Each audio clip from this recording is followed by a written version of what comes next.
Guys, मैं हूं हर्ष और आप लोग देख रहे हैं सुपर नर्ड। तो आज की इस वीडियो में हम देखने वाले हैं कि मार्वल का फेज 5 आगे कैसे टेक प्लेस करेगा, क्योंकि अगर हम फेज 4 को देखें तो हमें सिर्फ निराशा ही हाथ लगी थी उसमें। तो फेज 4 को देखें तो वो मार्वल का एक्सपेरिमेंटल फेज था और मार्वल ने बहुत सारे नए कैरेक्टर्स इंट्रोड्यूस किए थे। तो इसलिए इस फेज में हमें कोई भी out of the box movies या सीरीज नहीं देखने मिली। तो जैसे कि आपको पता है, Ant Man and the Wasp Quantumania ने फेज 5 की शुरुआत तो की है, पर वो उतना इफेक्टिव नहीं रहा है। कैंग जैसा बड़ा विलन होने के बावजूद मूवी नहीं चल पाई, पर हम सिर्फ एक मूवी से पूरे फेज को जज नहीं करेंगे। तो चलिए अब देखते हैं मार्वल के फेज 5 में हमें कौन से प्रोजेक्ट्स देखने मिलेंगे। सबसे पहली फिल्म है guardians of the Galaxy volume 3, जो कि आएगी मई 2023 में। और तो और ये गार्डियंस के सफर को यहीं पे फुल स्टॉप दे देगी और यहाँ पे मूवी कंक्लूड करेगी। और इसके ट्रेलर्स को देख के ऐसे लग रहा है कि ये हमारे इमोशंस के साथ खेलेगी। और अगर हम देखें तो जेम्स गन ने पहले की 2 मूवीज में भी कुछ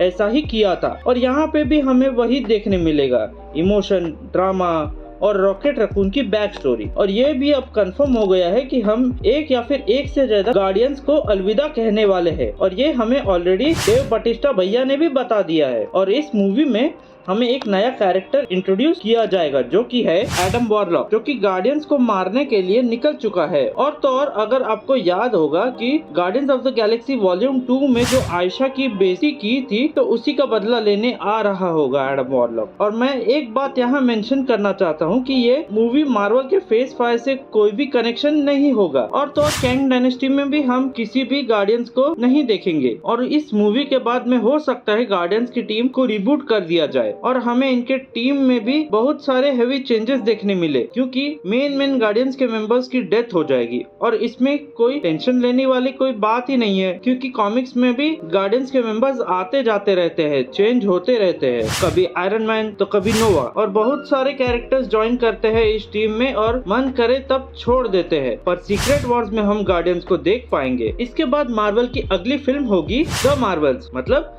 मार्वल की द मार्वल्स। अगर इसके पुराने शेड्यूल की बात करें तो ये पहले रिलीज होने वाली थी जुलाई में और फिर इसको डिले करके सेट किया 10 नवंबर 2023 को। और ये एक बहुत अच्छा टेक है मार्वल की तरफ से कि उन लोगों को अच्छा टाइम मिल जाएगा इस मूवी पे अच्छे से काम करने को और मूवी जितनी अच्छी बन सके बनाने को। और तो डिले अनाउंस करने के साथ ही साथ मार्वल वालों ने उसका फर्स्ट पोस्टर रिलीज किया, जिसमें हम देख सकते हैं 3 मेन कैरेक्टर, जो कि है कमाला खान की मिस मार्वल, मोनिका रैम्बो की फोटोन और हमारी कैरल डैनवर्स की कैप्टन मार्वल। अगर देखा जाए तो इस मूवी का इस मल्टीवर्स सागा में क्या कनेक्शन है नहीं समझ आता है। बस सिर्फ एक ही चीज है जो इस मूवी को देखने के लिए एक्साइटेड कर देती है और वो है कमाला खान का कंगन, जिससे हमने मिस मार्वल में उसको टाइम ट्रेवल करते हुए देखा था। और ये बात तो कंफर्म है कि यहाँ पे कैंग से कनेक्शन एस्टेब्लिश करेंगे जरूर मार्वल वाले। और तो और इस कंगन का कुछ ना कुछ पार्ट तो एक्सप्लोर करेंगे ही, क्योंकि जैसे हमने मिस मार्वल के शो में देखा था कि कमाला खान और कैरल डैनवर्स ने एक दूसरे की जगह स्वैप कर ली थी, वो इसी कंगन के कारण ही पॉसिबल था। अब आते हैं इस साल में रिलीज होने वाले 2 बहुत ही इम्पोर्टेंट शोज, जो कि है सीक्रेट इन्वेजन और लोकी का सीजन 2। इस साल के मार्वल के रिलीज कैलेंडर में और भी कुछ शोज थे, पर मार्वल ने अपने प्लान्स चेंज कर दिए हैं। तो अब सिर्फ हमें सीक्रेट इन्वेजन और लोकी सीजन 2 ही देखने मिलेगा। Secret invasion most probably summer यानी कि मई या फिर जून में कभी भी ड्रॉप होगा और ये काफी एक्साइटिंग शो होने वाला है, क्योंकि इसमें हमें स्क्रल्स और ह्यूमंस के बीच का वॉर देखने को मिलेगा। इसका कनेक्शन इस मल्टीवर्स सागा से नहीं होगा, पर ये मोस्ट प्रोबेबली हमें captain America new world order और थंडरबोल्ट्स को सेटअप करते हुए दिखेंगे। फिर आता है सबका फेवरेट शो, जो कि है लोकी का सीजन 2। ये वहीं से पिकअप करेगा जहाँ पे सीजन 1 में ड्रॉप हुआ था और ये शो आगे कनेक्शन बिल्टअप करेगा। और आखिर टीवीए कौन चला रहा है और टीवीए फैसिलिटी में वो कैंग का बड़ा स्टैचू किसका था और हमें इसमें कैंग के और कौन से वेरिएंट्स को देखने मिलेगा, क्योंकि क्वांटममेनिया के पोस्ट क्रेडिट सीन में हमने 1000 लाख करोड़ वेरिएंट्स देखे थे और इसमें शायद फोकस रहेगा स्पेसिफिकली विक्टर टाइमली, जो कि लोकी के साथ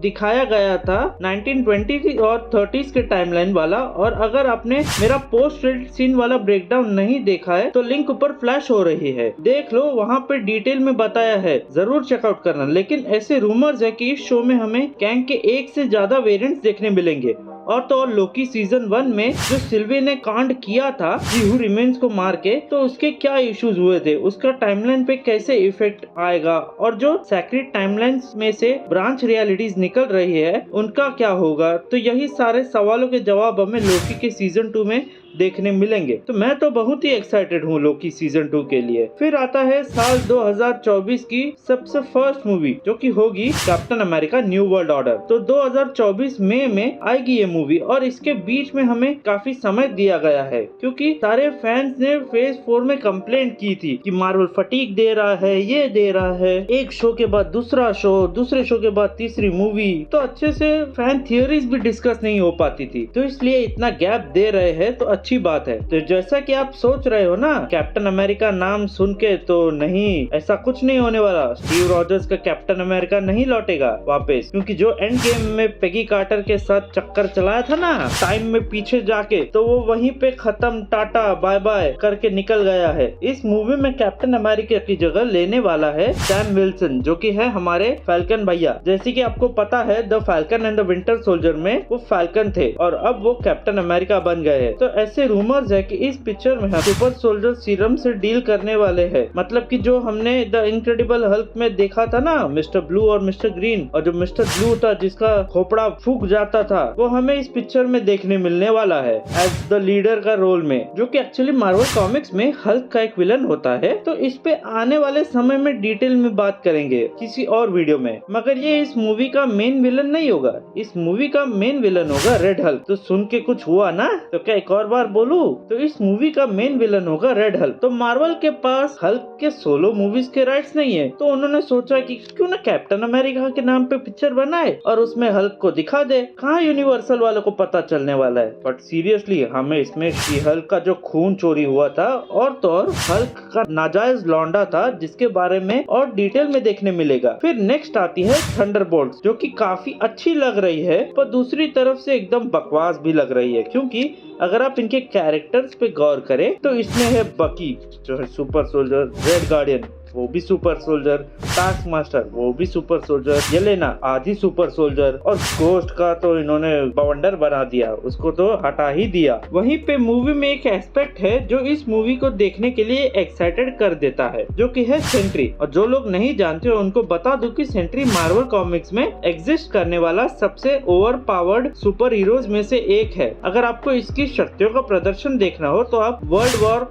हल्क के कॉमिक्स को देख सकते हैं। जब हल्क अपने पैरों को पटक पटक के सारे वर्ल्ड्स और बिल्डिंग्स को डिस्ट्रॉय कर रहा था, तब सेंट्री ने वन हैंडेडली उसे रोका था। एक दूसरे से लड़ते लड़ते एक दूसरे को रोक दिया था। और सेंट्री को मार्वल कॉमिक्स को सुपरमैन भी कहा जाता है। और तो और इसे ऐसे रूमर्स उड़ रहे हैं मार्केट में कि सेंट्री ही इस मूवी का मेन विलन होने वाला है। तो इतना तो पक्का है कि कभी भी मार्वल वाले ऑफिशियली अनाउंस कर देंगे सेंट्री की। तो एक शो जिसकी हम सब वेट कर रहे हैं, जो कि है मैट मर्डॉक का डेयरडेविल बॉर्न अगेन। और तो मार्वल ने अभी तक कंफर्म भी नहीं किया है कि वो डेयरडेविल बॉर्न अगेन को कब रिलीज करेंगे। और सबसे बड़ी बात ये शो में होने वाले हैं पूरे 18 एपिसोड। तो देखने वाली बात ये होगी कि उन 18 एपिसोड की स्टोरी लाइन क्या रहेगी और उन 18 एपिसोड में दिखाएंगे क्या। तो इस शो से नेटफ्लिक्स वाले डेयरडेविल जैसे एक्शन सीन्स और ब्रूटैलिटी की आशाएं मत रखना। और तो और ये शो पूरा आधा साल चलने वाला है। और जैसे कि हम देख सकते हैं मार्वल ने अपना पूरा शेड्यूल आगे शिफ्ट कर दिया है। तो देखने वाली बात होगी कि ये कैसे टेक प्लेस करता है। और ऐसा एक्सपेक्ट किया जा रहा है कि इसमें मार्वल के बहुत सारे सुपर हीरोज अपीयर होने वाले हैं। और तो और ऐसी भी खबर है कि नेटफ्लिक्स वाली क्रिश्चियन रिटर